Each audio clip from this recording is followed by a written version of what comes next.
आगे बढ़ते हैं। नई दिल्ली में आरएसएस के सर संघचालक डॉक्टर मोहन भागवत ने कहा कि वेद भौतिक और आध्यात्मिक ज्ञान की निधि और अखिल ब्राह्मण के मूल है। वे सारी दुनिया को जोड़ने का काम करते हैं। कार्यक्रम के अध्यक्ष श्रद्धेय स्वामी बालकानंद जी गिरी जी महाराज, उपस्थित सभी पूज्य संतचरण, उपस्थित सज्जन, वेदों के विद्वान, नागरिक सज्जन, माता भगिनी, उत्साह बढ़ाने के लिए मैं आया हूं। वेदों के बारे में बोलना मेरा अधिकार नहीं है, परंतु अब जहां संघ ने मुझे बिठाया है वहां मुझे बुलाते हैं, मेरे आने से उत्साह बढ़ता है तो काम हो गया, लेकिन बोलने के लिए भी कहते हैं तो फिर बोलना पड़ता है। वेद और भारत, ये कोई दो बातें नहीं है। वेदों में ज्ञान है और ज्ञान दोनों प्रकार का है, भौतिक भी है, आध्यात्मिक भी है। भगवान ने गीता में कहा है, त्रैगुण्य विषयाद वेदा। प्रकृति त्रिगुणात्मक प्रकृति है जिसके अंदर सारी सृष्टि है, उसका ज्ञान भी वेदों में है। लेकिन आगे कहा है निस्त्रैगुण्यो भवार्जुना। तो वेदों में जो त्रिगुणात्मक ज्ञान है उसके परे जाकर वेदों में उसके परे का भी ज्ञान है। अविद्या भी है, विद्या भी है, उसको प्राप्त करो, ऐसा गीता में कहा गया है। तो ये वेदों का, वेद अपना ज्ञान निधि है।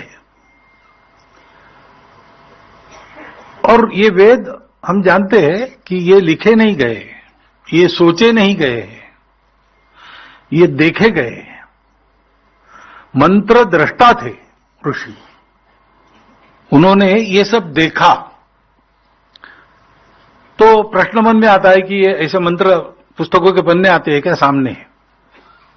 ऐसा उसका अर्थ नहीं है। सारी दुनिया ये तो मानती है, सारी दुनिया की सब धार्मिक परंपराएं और विज्ञान भी मानता है कि सृष्टि का पहला रूप ध्वनि था। तो बाइबल में भी कहा है कि पहले वर्ड ही था, वर्ड ही भगवान था।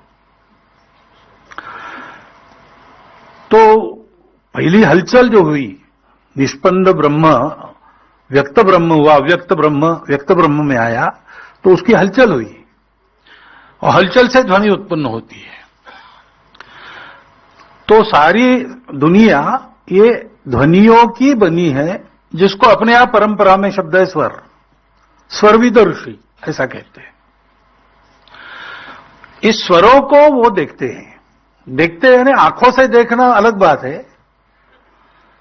वो एक भावातीत स्थिति में इन सब का अनुभव होता है। अब आज मनुष्य कलयुग की स्थिति में ज्ञान प्राप्त करता है, तो यहां तक जाना उसके लिए कलयुग में संभव नहीं है। वो थोड़े लोग होते हैं ऐसा जाने वाले।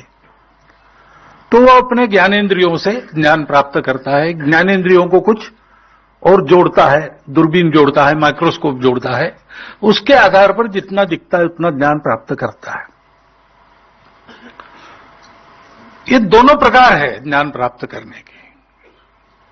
ज्ञानेंद्रियों से ज्ञान प्राप्त करने की एक मर्यादा है, वो मर्यादा अब विज्ञान प्राप्त कर चुका है। अब माइक्रोस्कोप और इन सब साधनों से ज्ञान प्राप्त नहीं होगा। विज्ञान कहता है कि अब हमको प्रकाश के वेग से ज्यादा जाने वाला कोई साधन चाहिए। ऐसा साधन दूसरा नहीं है, वो मनुष्य का मन ही है। और ये भी कहते हैं वैज्ञानिक कि मन को इस प्रकार बनाना है ज्ञान का साधन, तो वो ग्रंथों के भी नाम लेते हैं, पातंजल योग सूत्र, योग वासिष्ठ, ऐसे ग्रंथ हमको पढ़ने पड़ेंगे, वो कहते हैं। क्योंकि ये जो दूसरी पद्धति है कि इंद्रियातीत होकर भाव जगत में सृष्टि के सृष्टा भाव के साथ तन्मय होना, और उसके आधार पर सब देखना। अंग्रेजी में जिसको इंट्यूशन कहते हैं, इंट्यूशन बहुत निम्न अवस्था है इस प्रक्रिया की। ऐसा ज्ञान हमारे पूर्वजों ने प्राप्त किया, क्योंकि पहले तो स्वाभाविक रूप से मनुष्य बाहर खोजता है, बाहर खोजने के वही साधन है, आंख है, कान है, नाक है, वो वही सारे पंचेंद्रियों के विषय उसके आधार पर चलते हैं।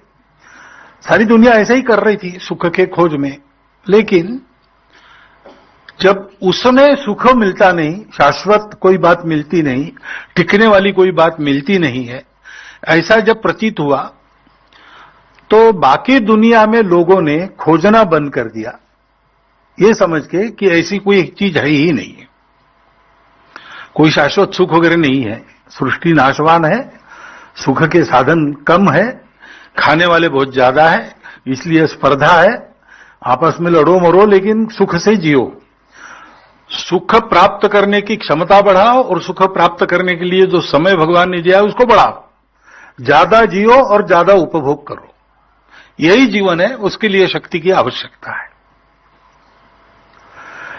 लेकिन हमारे यहां लोग रुक गए नहीं, रुके नहीं यहां, उन्होंने अंदर खोजना प्रारंभ किया, क्योंकि हमारे यहां हमारी मातृभूमि भारत है, वो सुरक्षित और समृद्ध थी। समृद्धि होने के कारण यहां हमको अपना जीवन जीने के लिए स्पर्धा नहीं करनी पड़ती थी, सबके लिए भरपूर था, और चारों ओर से सुरक्षित होने के नाते आक्रमण का भी भय उस समय नहीं था। तो हमको लड़ने की जरूरत नहीं पड़ी, कुछ नहीं पड़ी, स्पर्धा की जरूरत नहीं पड़ी, तो फुर्सत भी थी और ऐसा सात्विक जीवन जीने के कारण प्रवृत्ति भी थी। तो हम यार रुके नहीं, हमने कहा बाहर नहीं मिलता तो अंदर है क्या। खोजते खोजते हम अंदर वहां तक पहुंच गए, और पहुंचने के कारण फिर हमको ये पता चला कि वास्तव में सारा विश्व एक ही है और सब एक दूसरे से जुड़े हैं।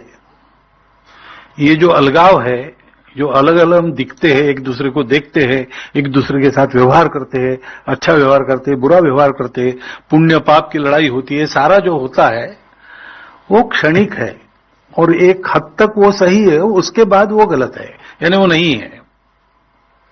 इसलिए उसको मिथ्या कहा गया। मिथ्या यानी झूठ नहीं, मिथ्या यानी एक हद तक चलता है, उसके बाद नहीं चलता है।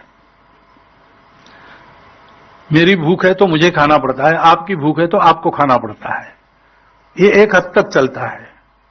जब पुत्र भोजन कर लेता है और भोजन समाप्त हो जाता है तो माता कहती है कि तूने खा लिया, मेरा पेट भर गया। तो दोनों का पेट अलग अलग भरेगा, ये एक हद तक सत्य है। उसके बाद तो तुमने खा लिया, मेरा पेट भर गया, ये आता है। ऐसे ये दुनिया एक हद तक चलती है, उसके बाद तो सब एकाकार है और सब शाश्वत है।